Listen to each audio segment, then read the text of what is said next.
Comment avoir des fesses plus rebondies en seulement 2 semaines? On nous dit souvent que nous sommes ce que nous mangeons.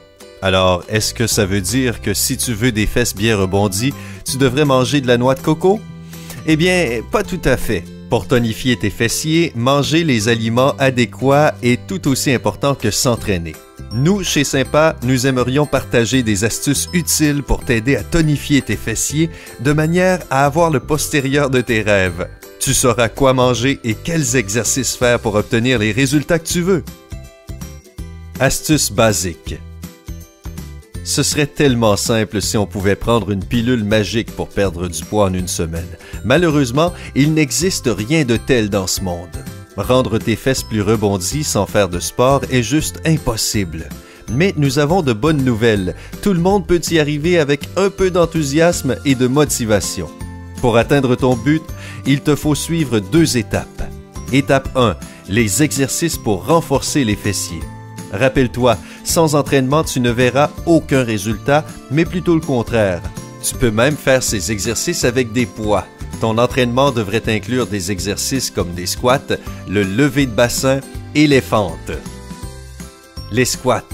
Pour faire des squats, positionne tes pieds largeur du bassin. Regarde droit devant toi et garde la tête bien droite. Tes bras devraient être tendus, parallèles au sol. Garde ton dos bien droit. D'abord, commence par amener tes hanches vers l'arrière et de là, tu peux plier les genoux.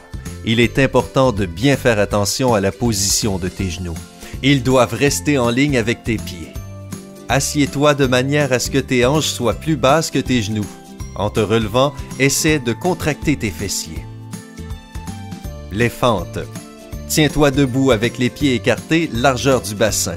Puis, fais un grand pas en avant, talon en premier. Puis, descends lentement ton corps jusqu'à plier les 2 genoux. Rappelle-toi de garder le dos et le buste bien droits et ne plie pas les genoux au-delà de 90 degrés. C'est essentiel pour le bien-être de tes articulations. Après cela, répète l'exercice avec l'autre jambe en avant. Le lever de bassin. Pour faire un lever de bassin, il faut commencer par t'allonger sur le dos. Place les bras le long du corps et plie les genoux. Tes pieds devraient être écartés largeur du bassin. Presse tes talons fort contre le sol, lève tes hanches du tapis et contracte les fessiers en gardant le dos droit. Expire et tiens cette position pendant quelques secondes. Inspire et lentement reviens à la position initiale.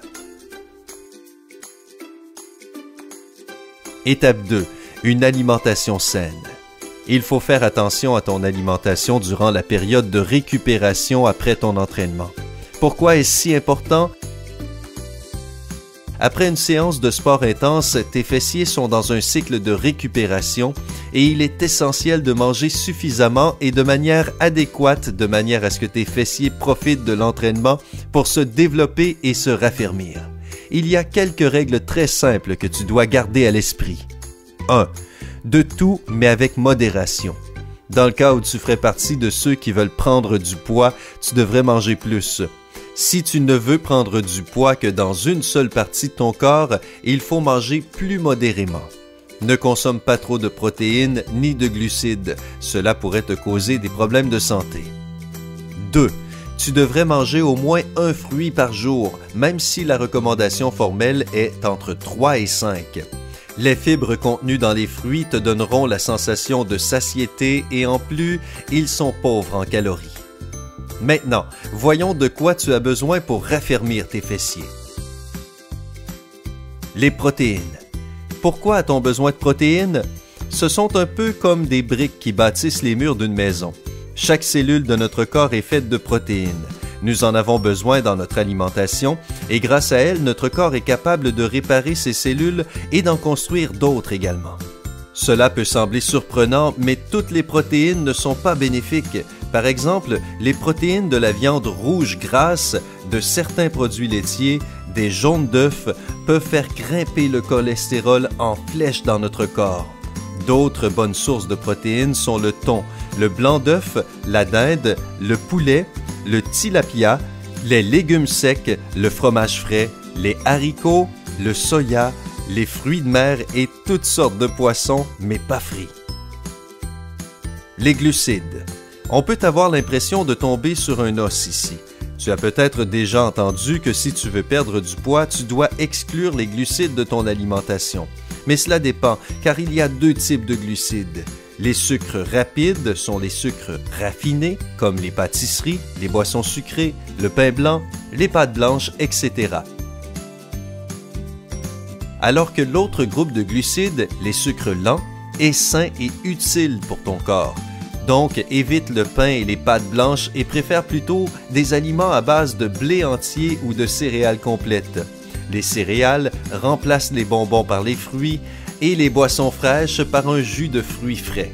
Les glucides qui t'aideront à maintenir ta musculature sont le quinoa, le riz brun, l'avoine, les céréales complètes, les patates douces et le couscous. Le gras. Le gras est nécessaire à notre corps, tout comme les protéines et les glucides. En fait, l'homme ne peut pas vivre sans consommer de gras. Il nous donne les acides gras dont nous avons besoin. Notre peau reste souple grâce à eux et ils donnent de l'énergie et des vitamines. Mais encore une fois, il y a de bons et de mauvais gras. Comment ne pas les confondre? Les mauvais gras sont des gras transformés, que l'on retrouve dans les nourritures frites ou les pâtisseries industrielles, les nourritures de type snack, comme les chips par exemple, et les gras saturés, dans la viande rouge, la peau de poulet grillé, les produits laitiers entiers, les crèmes glacées, le beurre, le bacon et les huiles comme l'huile de palme ou l'huile de noix de coco.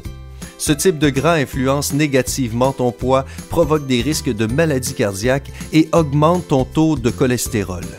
Mais les bons gras, en revanche, sont très bénéfiques à notre santé, car ils baissent le taux de cholestérol et réduisent le risque de maladies cardiaques. Et ils t'aident aussi à te sculpter le corps de tes rêves et à perdre du poids. Les meilleures sources de bons gras sont l'huile de poisson, l'huile d'olive extra vierge, les amandes, les noix et le beurre de cacahuète. Les légumes. Les légumes sont pleins de fibres, de vitamines et de minéraux. Évidemment, ils sont bénéfiques à notre santé, mais il y a mieux, ils sont pauvres en gras et en calories. Un produit idéal pour se débarrasser de la sensation de faim et pour perdre du poids en même temps. Préfère les légumes riches en antioxydants comme le brocoli, les épinards, le chou et tout type de légumes verts. Tu peux en manger autant que tu veux. Hourra! Si tu as trouvé cette vidéo utile, n'oublie pas de cliquer sur j'aime et de t'abonner à notre chaîne YouTube Sympa.